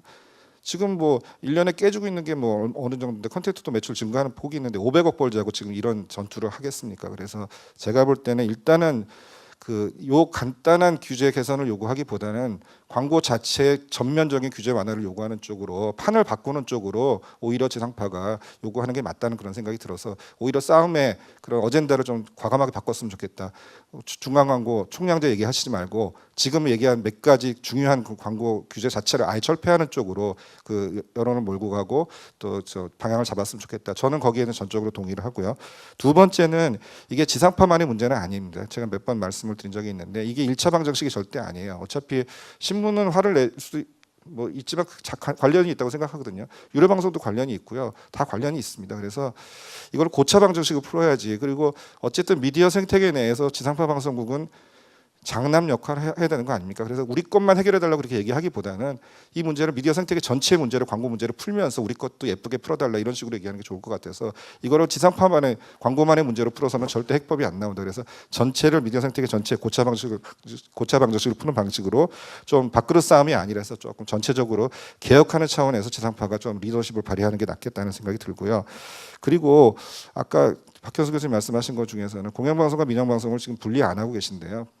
공영방송 같은 경우는 사실은 시청자의 주권 같은 건 분명히 있습니다. 그래서 그거는 시청자가 돈을 내서 수신료를 부담하는 게 맞고 민영 같은 경우는 100% 말씀하신 게 맞다고 생각해요. 그래서 그건 조금 구분을 해야 되는데 MBC는 과연 요럴 때는 공영이고 민영이고 저럴 때는 공영인가요? 그러니까 MBC가 좀 애매한 것 같아요. KBS 같은 게 명확할 것 같은데 MBC는 이 문제에 있어서는 사실은 좀 애매한 것 같습니다. 그 종편이 들어오고 4개 채널에 들어오고 났는데 종편은 편성 측면에서 보면 지상파 3사의 편성 패턴을 그대로 따르는 걸로 되어 있었죠. 그런데 우리는 시청자의 인식이나 일반적인 채널 이미지는 케이블 PP 채널과 같은 생각을 하고 있는데 그 이유 중에 하나가 러시안 캐시 같은 것도 있기 때문이긴 하지만 중간 광고 같은 건 무분별하게 광고를 많이 하기 때문입니다. 저는 종편한테 그런 얘기를 했어요. 베끼려면 철저하게 지상파 방송의 그 편성 패턴을 베껴야 되고 중간 광고 같은 것도 쉽지 않은 결정일지 모르지만 지상파랑 똑같은 스테이션 고지 같은 것도 그렇고 광고 패턴들 똑같이 가야 된다 이런 생각을 했습니다. 그러니까 실제로 종합편성 채널이면서 실제로 요새 많이 변질이 되긴 했지만 종합편성 채널이면서 광고는 PP 채널처럼 그대로 하게 되니까 사람들이 채널의 경계선을 그을 때 지상파 쪽으로 걷지 않고 이렇게 걷는 거거든요. 쟤들은 PP 채널이랑 똑같다 이렇게. 그런데 만약 MBC에서 아니면 KBS2 같은 데에서 중간 광고 같은 걸 만약 하잖아요. 사람들은 그것이 전체적으로 어떤 의미를 갖는다기보다는 아마 스테이션 이미지, 채널 이미지로 생각할 가능성이 많아요. 그러면 경계선이 반드시 그렇다고는 볼 수 없지만 이쪽 PP 채널 쪽의 같은 묶임 쪽으로 경계선이 그어질 가능성이 있다고요. 저는 KBS 같은 경우 그리고 MBC 같은 공영방송사인 경우에는 이런 측면들이 중요할 수 있다는 겁니다. 그리고 또 한 가지는 중간 광고를 하게 되면 그리고 광고를 이제 어느 정도까지 할지 모르지만 시청률이 높은데 중간 광고가 막 들어가게 되면 사람들은 훨씬 더 크게 볼 겁니다. 그 광고의 양이 늘었다고. 그렇게 되면 그동안에 MBC가 누렸던 그런 그 기반, 공영방송소로 누렸던 기반이요. 김성철 교수는 좋을 땐 이거 하고 저럴 땐 뭐 한다고 그렇게 표현하셨지만 하여튼 그런 기반. 그 절대적인 빅2로 갖고 있는 KBS와 MBC가 가졌던 기반 중에 하나인 공영방송으로서의 지위를 공영방송으로서의 정체성을 위협받을 가능성이 있습니다.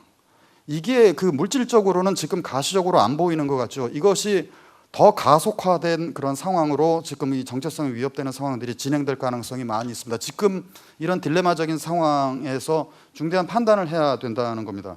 이렇게 보자면 예, 이렇게 보자면 그 광고 시장 내지는 광고 제도의 정성화라는 측면에서 의의는 갖고 있지만, 그리고 단기적으로 예를 들면 몇 년간 MBC가 이제 버틴다, 버틴다 이런 의미에서 중앙광고나 광고 총량제가 의미가 있을지 모르지만, 실질적으로 MBC 자체가 갖고 있는 그 위상, 정체성 이런 측면에서는 실리보다는 그 손실이 더 클 가능성이 있다, 그런 생각이 듭니다. 예, 뭐 말씀이 더 준비를 하셨는데 제가 이 진행을 위해서 이렇게 또 막는 악역을 하고 있습니다. 쪽지가 왔는데 아무래도 그 저기 객석에 계신 분들도 관심이 많기 때문에, 그리고 또 일부 분들은 한 40분 정도의 자리를 떠야 되기 때문에 말이죠. 여기 나누는 의견들을 좀 듣고 가시는 게 좋다는 말씀들을 하시네요. 그래서 객석에 이제 그 질문이나 코멘트를 듣도록 하겠습니다만은, 오늘 저희 포럼의 한 위원께서 뭐 심사가 있어서 못 나왔습니다만, 그분은 또 이렇게 의견을 보내와서 정성이 있게 제가 읽어드리도록 하겠습니다. 좀 또 이제 관점은 다른 관점이죠.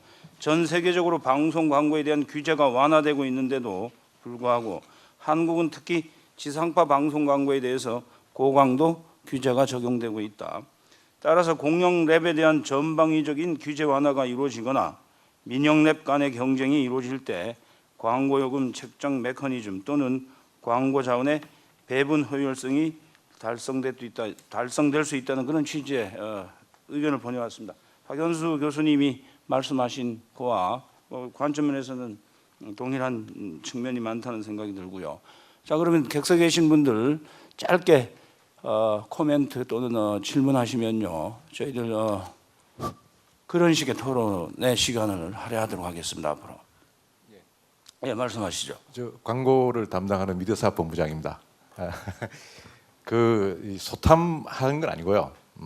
지금 이제 논의하는 것 중에 저는 이렇게 봅니다. 이게 중간 광고를 하는 건 아까 박 교수 말씀하신 것처럼 그 광고를 하는 광고주 입장에서 한번 생각해봐야 됩니다. 여전히 강력한 지상파 콘텐츠가 나가고 있고, 점유율 측면에서 뭐 시청 측면에서 아직 종편이나 하고는 뭐 몇몇 프로는 따라오고 있으면 실제로 저기 게임이 안 되는데, 그럼 광고주가 그 지상파에 많은 돈을 내고 광고를 하는데 이 광고 효율을 높이는 방법을 찾아줘야죠. 그래서 이거 중간 광고가 왜 필요하냐면, 광고주 입장에서 중간 광고를 해야 아까 광고 효율이 뭐 3배 높아지지 않습니까? 앞뒤 붙이는 것보다. 이거 가지고 지금 그 공영방송의 그 어떤 그 스테이션 이미지 가지고 매치하기는 지금 현실에 안 맞은 것 같고요. 그만큼 심각합니다. 지금 아까 말씀드린 대로 전략적인 부분은 우리 학자님들이 정부에다가 정책적으로 제안해 주셔야 될 부분이고, 저희 방송사 입장에서는 당장 그 이런 거 한번 보십시오. 저희 PP한테 저희 컨텐츠 드라마 나갑니다. 저희는 한 번도 못 해본 잘라먹기 광고를 걔들 마음대로 합니다. 이 말이 됩니까? 저희가 만든 프로를 가져가서 마음대로 잘라서 중간광고 하고 있는 게 현실입니다. 그래서 저는 우리 저 방송학자들께서 이런 점, 왜 그러면, 자, 지금 우리 JTBC의 그 저기 음악 프로 있지 않습니까? 그 약 올립니다. 2번 더 갑니다. 마지막에 그 1위가 누구냐 할 때 광고합니다 하고 이제 MC가 나갑니다. 이거 시청자들이 익숙해져 있습니다. 그거는 괜찮고, 그게 4% 5% 나오는데, 지상파에 나가면 시청권을 갖다가 침해한다고 하는 거는 저는 학자 입장에서는 말씀이 좀 안 맞는 것 같고요. 정말 중요한 거는 이제는 비대칭 규제는 좀 완화해야 된다는 거고, 두 번째는 3년을 인큐베이팅 했으면 3천억 지금 하고 있지 않습니까? 종편이 지상파에서 가져간 겁니다. 왜? 규제 때문에. 그래서 3년 정도 인큐베이팅 했으면 이제는 자유경쟁하게 해줘야죠. 저는 학자님들이 이런 부분에 좀 집중적으로 좀 말씀하셔야 될 부분 아닌가 하는 게 그 현실이고, 실제로 500억 진짜 아쉽습니다. 소탐 제재하는 거 아니라고 봅니다. 예, 간단히 짧게 말씀드렸습니다. 코멘트로 받겠습니다. 또 다른 분 코멘트나 말씀하시면 순서를 받겠습니다. 지난번에 주제 못지않게 뜨거운데 뭐 혹시 제 막간을 이용해서 제가 한 말씀 드리겠습니다. 왔다 장거리가 최고의 시청률로 나온 그 프로그램이라고 자부하고 계시죠. 내용을 떠나서. 예? 내용이야 사실 좀 그렇지만, 예? 자부할 수 있는 내용은 아니지만, 그 프로그램이 실제로 광고 판매율이 79.3%, 전체적으로 79.3% 나온 걸로 제가 알고 있습니다. 150억 매출을 올렸습니다. 실제로 그 미생 같은 건 화두가 되니까요. 그리고 대비시키는 것이 자존심이 상하실 수도 있지만 미생 같은 경우 20회 지금 현재 다 완판됐습니다. 이것이 무엇을 반영하고 있는가? 광고주 입장이라고 말씀하셨죠. 광고주 입장에서도 어떤 프로그램에 주목하느냐 하는 겁니다. 그러니까 과거에는 시청률이라고 하거나 광고주가 예를 들면 좋아할 만한 프로그램이라고 하는 게 머릿수가 많은 거, 그게 시청률이죠. 머릿수 시청률이라고 우리가 속되게 표현할 수 있다면 머릿수 시청률이었는데 이제는 버즈 시청률 쪽으로 가고 있는 겁니다. 사실은 그런 식으로 시청자들의 어떤 인식이나 행태 같은 것이 변화되고 있는 거거든요. 그래서 반드시 높은 프로그램에 그런 식으로 중간 광고 같은 거 광고의 그런 기회가 넓어진다고 해서 거기에 광고가 올 거라고 생각하는 거는 어쩌면 시대착오적일 수 있다, 그런 생각이 듭니다. 어찌 최고의 프로그램이 완판이 되지 않습니까? 그것이 생각해볼 문제라는 거죠. 자, 우리 또 다른 말씀하시고 싶으세요? 장고리가 마지막에는 완판됐고요. 아까 말씀드린 대로 그런 프로를 규제 때문에 지상파가 할 수가 없는 부분이 있습니다. 두 번째는 지상파가 갖고 해야 될 공정성을 스스로 저희가 지키기 때문에 아까 말한 대로 2039 그 광고의 소굴이 높은 계층만을 상대로 하는 프로를 지상파가 마음대로 못하는 현실 인정하셔야죠.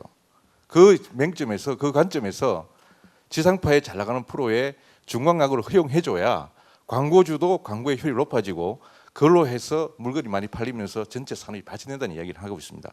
그리고 지상파에 그 중간 광고 한 번도 안 해봐놓고 한 번도 실수도 안 하고 이게 문제가 있을 거라고 예단하는 것 자체가 저는 안 맞다고 보거든요. 예전에 한번 생각해보세요. 옛날에 70년대에는 MBC에 오비 그랜드 쇼 있었습니다. 스폰서가 이름 나오는 프로도 있었어요. 지금 중국 그래 하고 있습니다. 이거 왜 지상파 이렇게 규제를 받아야 되는지. 물론 지상파가 독과점 구조에서 안정적인 수익을 남길 때는 뭐 규제 받아도 좋지만 지금 아닌 거 다 아시잖아요. 그러면 이 부분에서는 학자님들이 좀 더 지상파 현실에 대해서 접근을 좀 진중하게 해주실 필요가 있지 않나 싶습니다. 김 교수님 간단하게 말씀하시죠.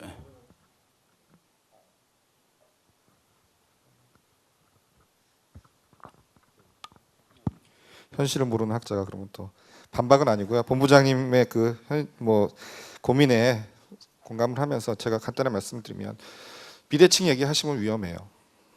비대칭이 이것만 있는 거 아니잖아요. 미디어 생태계 내에서 비대칭이 상당히 많거든요. 비대칭 규제가. 그러면 비대칭 관점에서 지상파가 사실은 덕보고 있는 거 많습니다. 통신, 인터넷 다 해서. 그러면 요거는 비대칭 풀어주고 저건 풀지 않고 이렇게 되면 이건 아닙니다. 이건 턴키로 가기 때문에 어차피 수평 규제로 가고 하면 굉장히 위험합니다. 그래서 지상파가 비대칭 얘기를 꺼내는 건 상당히 위험한 논리다. 저는 그렇게 말씀드리고요. 이거 정말 소탐 대실할 수 있습니다.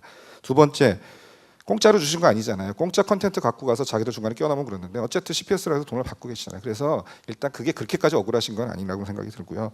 세 번째, 광고주가 원하는 거, 광고주한테 할 수 있는 게 중간 광고밖에 없습니까? 지금 MBC 선에서 할 수 있는 거 있습니다. 아까 보상도 있고요, 리펀드 해주는 방법도 있고, 지금 할 수 있는 것들을 좀 하고 자구적인 노력을 하면서 뭔가 최선을 다하면서 이거 갖고 안 되니까 광고주를 만족시키지 못하니까 이걸 해달라 이렇게 얘기해야 되는데 과연 지금 맥시멈으로 최선을 다하고 계신가요? 저희가 볼 때는 물론 고생을 많이 하고 계시지만 아직도 MBC 차원에서 경영혁신 차원에서 기법 차원에서 할 수 있는 부분이 있다고 보기 때문에 그런 노력이 조금 더 있어야지 설득력이 있다, 이렇게 말씀을 드리겠습니다. 이용식 선생님 간략하게 코멘트 해보시죠. 네, 간략하게 하겠습니다. 오늘 저 본부장님 말씀 학자가 쓸 때는 있네요. 이런 목소리를 내달라고 하시는 거 보니까 그동안 그런데 저희가 많은 목소리를 내왔어요. 그때는 MBC가 그런 귀를 기울이지 않으셨어요. 이제 급하시니까 이제 귀를 기울이시려고 하는 것 같아요. 열심히 앞으로 하겠습니다. 몇 가지만 이렇게 간략하게 말씀을 드리면요. 첫 번째는 저는 저희가 얘기하는 IPTV나 케이블 TV, 위성 방송 이런 데서 동일 서비스, 동일 규제라는 걸 얘기를 합니다. 그렇다 그러면 광고에서도, 방송 광고에서도 그런 서비스 차원에서 보면은 동일한 방송 광고를 할 수 있게 제도를 바꾸는 것은 필요하다고 봅니다. 그리고 그것이 지상파한테 도움이 되지 않던 간에 중간 광고의 형태로 나타나던 총량제로 나타나던 간에 그러한 어떤 과도한 규제는 좀 바꿔야 된다고 많은 사람들이 생각을 하고 저도 그렇게 생각을 하고 있습니다. 그런데 전제가 되는 거는 저는 지상파는 특히 공영방송은 공공성이나 공익성을 잃으면 안 된다고 생각합니다. 그 공영성이나 공익성의 가장 기본은 지금 하시는 대로 가장 좋은 질 좋은 프로그램을 만드시면 되는 거라고 생각을 하고요. 그래서 중간 광고라는 것이 시청자의 복지를 훼손한다라고 주장을 하시는 분들이 있지만 그렇게 생각 안 하는 분이 아까 자료 조사에서 나타났듯이 더 많습니다. 그래서 컨텐츠를 좋게 만드시면 아무 문제가 되지 않는다고 생각합니다. 그보다 더 필요한 거는 사실은 시청자에 대한 교육을 좀 하실 필요가 있습니다. 그동안은 프로그램 보는 거는 다 공짜라고 생각을 했습니다. 사실 공짜가 아님에도 불구하고 지금 현재도 사람들은 다 공짜로 보고 있는 거라고 생각을 합니다. 그거를 바꾸지 않으면 이 얘기는 통하지 않는다고 생각합니다. 그리고 나서 가장 중요한 거는 뭐냐면 이 광고를 의존하는 형태를 탈피하실 필요가 있습니다. 지금 시대가 변하고 있고 변했고 앞으로는 어떻게 가야 되냐? 그러면 결국은 잘 만드신 컨텐츠를 비싸게 팔으셔야 됩니다. 공짜로 주는 것이 아니라 시청자에게도 그렇고 사업자들한테도 마찬가지입니다. 저는 개인적으로 여러분들이 컨텐츠를 잘 만들어서 돈은 누가 버는지를 잘 보시면 그 놈을 조져야 된다고 생각하는 겁니다. 그러니까 너무 과격하네요. 하고 나니까. 괜찮네요. 그냥 하세요. 네. 즉 만약에 예를 들어서 최고 돈을 많이 가진 자가 또 돈을 벌려고 컨텐츠를 사간다 그러면 예를 들어서 IP 중에 한 업체를 골라서 가장 많은 돈을 받으면 됩니다. 딴 데는 안 주고. 근데 지금은 다 주시면서 돈을 제대로 못 받고 있는 형국이라면 앞으로는 컨텐츠 판매 전략이 중심이 돼야 되고 광고는 그 뒤에 가야 된다고 생각을 합니다. 그리고 판매하면서는 가장 돈을 많이 내는 사람에게 가장 비싼 값으로 파시면 되는 것 같고요. 그다음에 또 하나 마지막으로 좀 부탁하고 싶은 게 있는 게 뭐냐면 지상파 채널들이 지금은 힘드니까 이렇게 힘들다라고 목소리를 내시는데 각자만 내시잖아요. 그리고 학자의 목소리가 필요하시다고 얘기를 하시는데 지상파가 좀 함께하는 모습을 보였으면 좋겠습니다. 이 모습에서는 그냥 뉴스로 때리는 것보다 IPTV는 돈으로 지금 다 모든 걸 사고 있는 형태고 어차피 자본이 있고 그런 능력이 있으니까 그렇고 케이블 TV는 자주 모여서도 자기끼리 단합을 합니다. 지상파가 단합을 하는 모습은 방송을 보면 월드컵에 똑같은 방송 3개 하고요. 올림픽 때 4강 올라가면 3개 똑같은 거 하고 이런 단합된 모습 말고요. 정말로 시청자가 다양성을 즐길 수 있게 좋은 프로그램을 즐길 수 있게 하시면서 지상파가 함께 모이셔갖고 스스로 노력하고 있다는 모습을 한번 보이시면 그게 시청자들에게 설득력이 있지 않을까라고 생각합니다. 네, 이상입니다. 예, 우리 송 교수님 1분 지킬 수 있으면 하시고 아니면 마시고. 짧게 한번. 오케이. 예. 저는 광고 전문가는 아닙니다. 우리 박현수 교수님께서 17년 동안 아무런 변화가 없다 그러던데 혈압도 많이 오르셨을 것 같아요. 근데 이렇게 생각은 해봅니다. 방송 광고나 방송이라고 하는 것은 그 어떤 테크놀로지라는 단면적으로 보는 것이 아니라 어떤 사회 역사적인 맥락이라는 것이 있을 수 있고 사람들의 생각의 결정체라고 볼 수 있을 것 같습니다. 근데 아까 말씀하신 그 다른 나라의 경우에 미국, 영국, 일본 보내주셨는데 우리랑은 좀 방송 시스템이 좀 다른 것 같아서 그 부분을 우리랑 그대로 연결시키기는 좀 무리가 있지 않는가 그런 생각이 듭니다. 논의는 이런 것 같습니다. 방송이나 방송 광고를 운영하는 원리를 어떻게 볼 것인가는 데피니션이 중요한 것 같습니다. 크게 두 가지의 큰 충돌이 있는 것 같습니다. 하나는 이제 시장주의, 제 나름대로 해석입니다. 시장에서 모든 걸 해결하자는 입장. 그래서 어떤 문제가 발생할 때마다 그런 로직에 따라서 해결하는 것이 정의롭고 공정한 것이라고 보는 입장이 있는 것 같고요. 또 그 반대편에는 좀 공적 관리, 방송 체제나 내용이나 광고까지도 사회적 관리라 하는 점도 있는 것 같습니다. 그동안 한국의 방송은 광고 시스템은 시장주의가 아니라 사회적 관리 속에서 이루어진 것 같습니다. 그런데 매체 환경이 변했다고 해서 MBC 측에서 공식적으로 제의한 것은 아닙니다만은 박 교수님 의견이 공중파 의견과 좀 큰 차이가 없다면 좀 느닷없이 어떤 체제 변화, 시스템 변화가 있으려면 어떤 논거가 있고 어떤 상황에 대한 충분한 설명이 있어야 되는데 뭐 그런 것이 대단히 이제 부족한 것이 아니냐. 또 나아가서 어떤 체제 변화, 시스템 논리의 변화, 오케이 이제 시장주의로 간다라고 한다면 그것이 단편적인 상황에서의 시장주의가 아니라 종합적인 상황에서의 어떤 변화를 선언하고 그것에 어떤 자기 로직이 수미일관한 방식으로 가야 되는데 지금은 제가 이제 문외한입니다만 봤을 적에 어떤 부분은 시장주의, 어떤 부분은 사회적 관리, 뭐 이것이 막 섞여 있다 보니까 좀 이렇게 누더기가 되고 있는 거 아닌가 그런 생각이 듭니다. 네. 시간이 뭐 이제 이석하신 분들도 있고요. 아까 그 객석에서 혹시 뭐 제가 시간을 이렇게 자르는 뭐 예의 아닌 사회자로서 예의를 못 지키고 있는데요. 1분 드리겠습니다. 하실 수 있으면 간략히 말씀하시기 바랍니다. 예, 심의국장 안태호입니다. 그 요새 지하철에서 거린이 없어졌거든요. 지하철에서 그 잡상인도 없어졌고 거린들이 없어졌어요. 그 이유가 뭐냐면 모바일 때문에 사람들이 핸드폰만 쳐다보고 있기 때문에 어텐션을 안 주거든요. 좀 전에 김성철 교수님께서 어텐션 이코노미 말씀하셨는데 사실 그게 우리 MBC가 지금 고민해야 될 문제인 것 같습니다. 근데 이제 또 한 가지는 우리 유 교수님께서는 시청자 교육을 시켜야 된다고 말씀하셨잖아요. 콘텐츠는 무료가 아니다, 유료다. 그래서 저는 어떤 말씀을 드리냐면 광고주 입장에서도 보면은 내가 돈 내고 광고하는데 효과가 있어야 될 거 아니냐. 그런 면에서 사실은 이제 모바일로 갔으니까 이 재택 시청률 말고 MBC 콘텐츠 전체를 어떤 관통하는 그런 시청률에 대한 조사 그런 거가 되면은 사실은 저희 다시 돈 받을 수 있다고 생각하거든요. 그러니까 그런 거를 뭐 지상파 3사가 아니면 교수님들이 그런 걸 연구하셔서 빨리 그걸 만들어 내셔서 그러니까 매저먼트 광고 효과를 측정하는 걸 빨리 해주시면 저희는 돈을 받을 수 있다고 보거든요. 그게 무슨 광고 형태로 돈이 우리가 들어오든 아니면 유료 형태로 돈이 들어오든 저는 그래서 매저먼트를 빨리 새로 이 바뀐 시장 환경에 맞는 매저먼트를 빨리 만들어내는 게 좀 중요하다고 봅니다. 네, 감사합니다.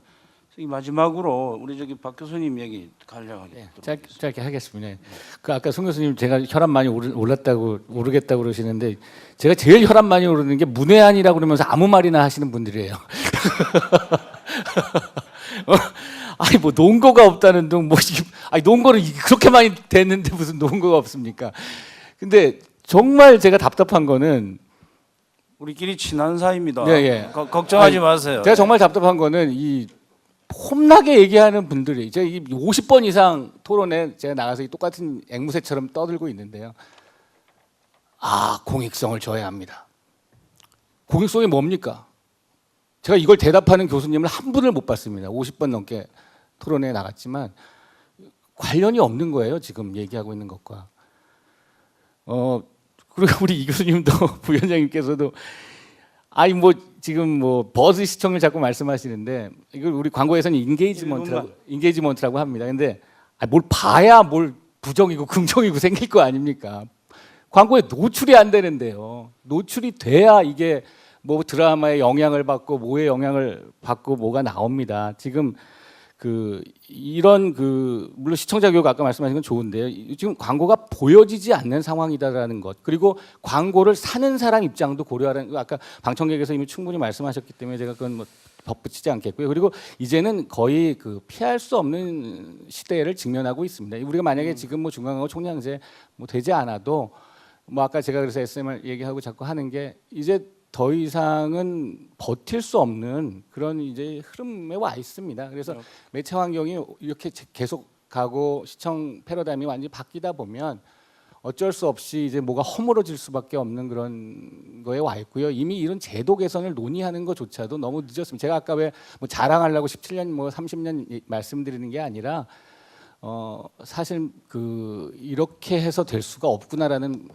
큰 벽을 느낍니다. 그리고 그것이 허물어지는 것은 이 매체의 흐름과 시청자들의 변화 그리고 그것에 의해서 어쩔 수 없이 이제 마지못해 할 수밖에 없는 그런 상황에 우리나라만 지상파가 뭘 중요시하는 건 아닙니다. 세계 모든 나라 또 똑같고요. 네, 이상 말씀드리겠습니다. 예, 오늘 굉장히 열띤 그런 토론 포럼이 되는 것 같습니다. 이 제도적인 완승 압승이 어디 우리 같은 문화 가치에서 뭐 가능한 일이라고 생각이 들지 않고요. 저는 뭐 제 전공이 수용자의 경험입니다만은 그런 것들을 좀 과학적이고 체계적으로 잘 그 데이터화하는 그런 R&D라고 얘기하는 그런 것들이 좀 필요하다. 그런 거에 근거해서 더욱 우리가 얘기할 필요가 있다. 그런 말씀드립니다. 우리 관심이 있으리라고 생각해서 말씀드립니다만 다음 포럼은 저희가 대만에서 합니다. 물론 뭐 대만 말을 사용하지는 않고요. 거기 아마 그 지상파들이 굉장히 몰락을 한 모양입니다. 그래서 그런 그 현황을 좀 살피고 또 같이 이야기도 나누고 그런 내용은 다음 포럼에 우리 여기서 전달해 드리도록 하겠습니다. 여러분 오늘 포럼에 참석해 주셔서 감사드리고요. 우리 발제자 위원님들 수고하셨습니다. 여러분 감사합니다.